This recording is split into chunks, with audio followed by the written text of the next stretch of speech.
in your mind? What was the most compelling thing about your garden? The greenery, the growing plants, the scents of the flowers and the herbs, the sounds, the people. Maybe there was no one there but you. Maybe you experienced only one or two of these things, or maybe something else entirely. But whatever it was what your soul or your inner being wanted to be connected to. About a year ago, I was meeting with Gail in her home at Holiday City at Berkeley. I don't remember the details of that conversation, but I know it had to do with a vision for this congregation and a focus that would engage our community with the greater community so that we might be connected in people's minds with, oh yes, that's the church that does da-da-da-da-da, whatever that is. I said to Gail, you know, I've been thinking for a while that a community garden would be a lovely thing to have, but I was thinking more in terms of my neighborhood, where I live in Toms River, not too far from here. But I didn't know how to start it. Gail said she knew the perfect place. She said, put on your coat, we're going for a walk. We walked out her back door, down her backyard to the Wranglebrook, which runs right alongside the back of Holiday City there. And we came into a clearing. First I saw a backstop and a basketball court, and it was littered with debris and glass. But beyond that was this huge clearing. No trees in the middle, but trees all around the sides, some houses on one side, on the north side, and the Wranglebrook on the east side. I looked at it, despite the ruts in the ground, despite the high, tall weeds that were there, and what I saw was a garden. I saw plants growing. I saw people engaged in planting those plants. I saw kids playing on playground equipment. I saw people sitting on benches, sitting near the brook, just listening, maybe reading, talking with each other. I even put a pavilion in my vision that we could have a band and a party. And it just felt like that land was calling out to be cared for. It just really grabbed me. And I knew that one day that this was going to be the place for a community garden. Well, that is just the beginning, is the imagination and the vision.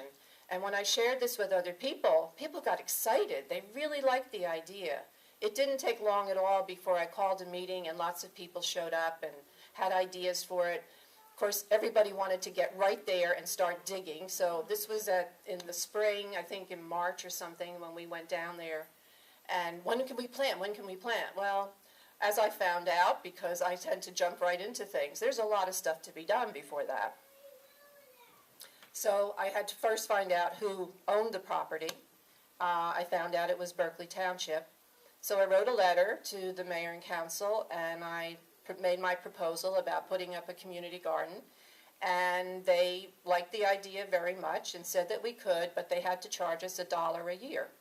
So we managed to get that out of our budget. And the next thing was that I met with Mark Vanella, who works for Public Works. He's a supervisor there. And he told me that he writes the community block grant, and if I could get proposals from fencing companies, from lumber companies, from concrete blocks, things like that, all of the equipment that we might need, then he would put it into the application, and we would probably be able to get money for it. Signs also, and anything else that needed to go into the basic structure of it.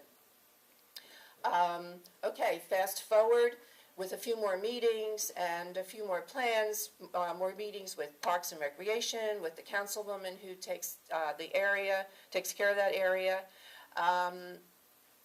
The council agreed to clean up the area.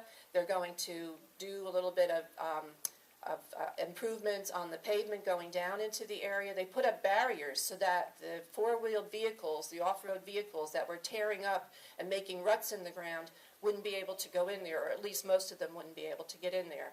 And they wouldn't be leaving a lot of litter. They cleaned it all up. They threw down some mulch, I guess it was. It had a lot of garbage in it, which can be cleaned up easily.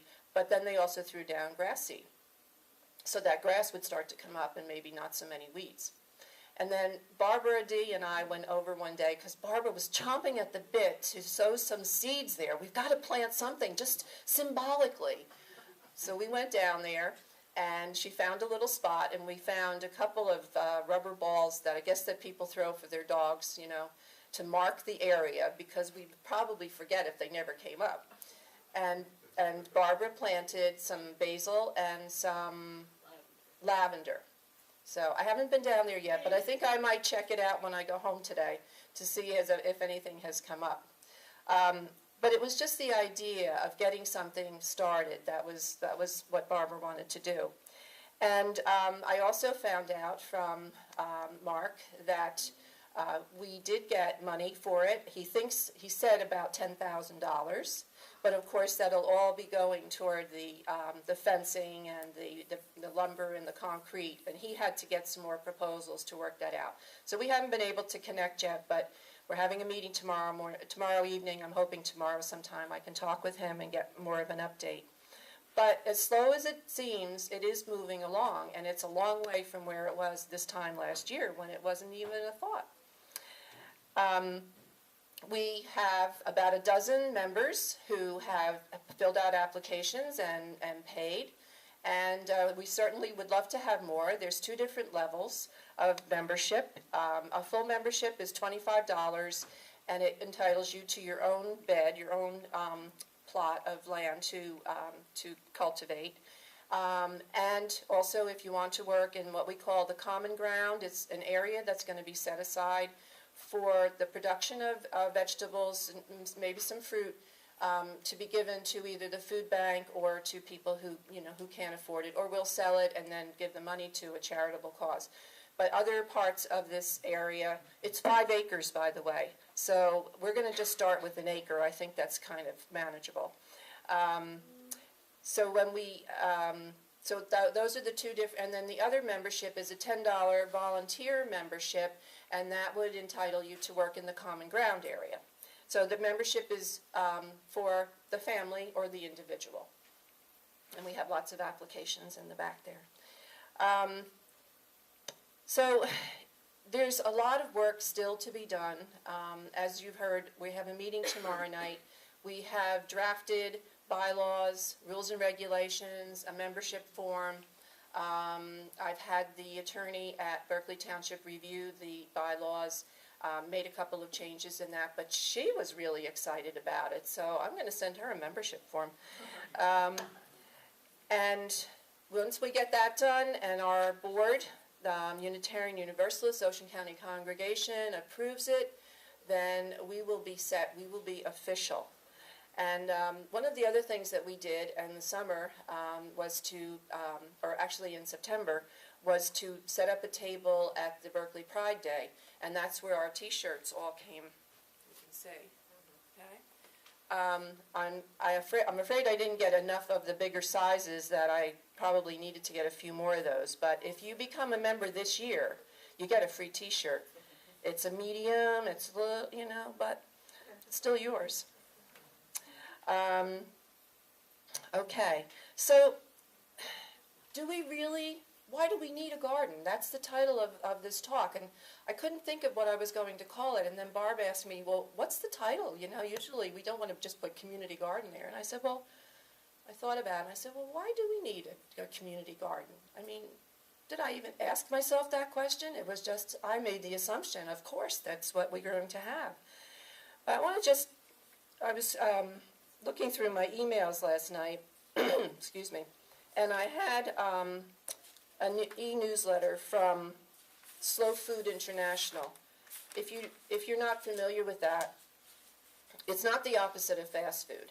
It's an organization that, it's a global organization, it's a grassroots organization, And their vision and their mission is to promote good, clean, and fair food for all. So they want it to be good, to be clean, and they want everyone involved in the production of that food and the distribution of that food to be treated and paid fairly. So it encompasses a huge area of which is so important. We all eat. Every single human being eats. So we have to make sure that we have the right kind of food and the access to it and the right treatment for all of the plants and the animals and the people. So Carlos wrote a letter to Pope Francis. I thought, this is very interesting. And but what he wanted to mention, he wrote him a letter when Pope Francis, I think, came to Turin. There was some kind of a dedication. And Carlos has written a book called Terra Madre, means Mother Earth. And he sent him a copy of the book. And he said that he opened up his heart in this letter and described his religious upbringing to the Pope, which was being raised by a Catholic grandmother and a libertarian socialist grandfather. And if you know anything about any Italian history, of which I know very little, there was a lot of anti-communist sentiment for a long time, especially with the Catholic Church. And so his grandmother had to live with these big contrasts in her life. Carlos describes himself as an agnostic, but that hasn't prevented him from sharing experiences and struggles with other people of faith. His religion, he would say, or I would say, is grounded in the care of the earth through the promotion of good, wholesome food produced under humane conditions for plants, animals, and humans. So Carlos was very impressed with this letter from the Pope because it was a personal, it wasn't a letter from the Pope, he got a phone call from the Pope. He picked up the phone, he said, "Hi, this is Pope Francis," in Italian, of course. And you know, you just think like, who's playing a joke on me? But it was a real authentic phone call from the authentic Pope. And he said that he was just so impressed with his emphatic recognition of the good practices of rural communities. And he said that his grandmother told him, the Pope said that his grandmother told him that accumulating money must not be your primary goal. When you die, your shroud has no pockets for money. So he really connected with him on a heart level, not on a religious level, but on a heart level. I was very impressed with that, and I wanted to bring that in because it addressed what I was thinking about, why we need a community garden. After all, we can buy our food from the grocery store or a local farm market. We don't have to grow things. So what is it that compels us to get sweaty and dirty and deal with bugs and pests in the outdoors? We all may have different reasons for wanting to participate in a community garden. For some of us, it may be that we can't have a garden of our own in our yard because of the restrictions of the community we live in. For others, it may be a desire to work in a common ground area where vegetables can be grown, can be given to those who cannot afford it or cannot grow their own. Some just want to have a garden patch of their own and just enjoy the benefits of being able to walk out your door and pick something to eat. And others want to use the garden experience to teach children about science and basic living skills and cooperation. And some of us just want to be part of a bigger thing, of something bigger than ourselves. And maybe we need a garden for all those reasons, for all those people with all those different reasons. So I'm going to let you answer that question for yourself. There's no wrong answers. I think that my answer would be that a community garden needs us, just as that land called out to me.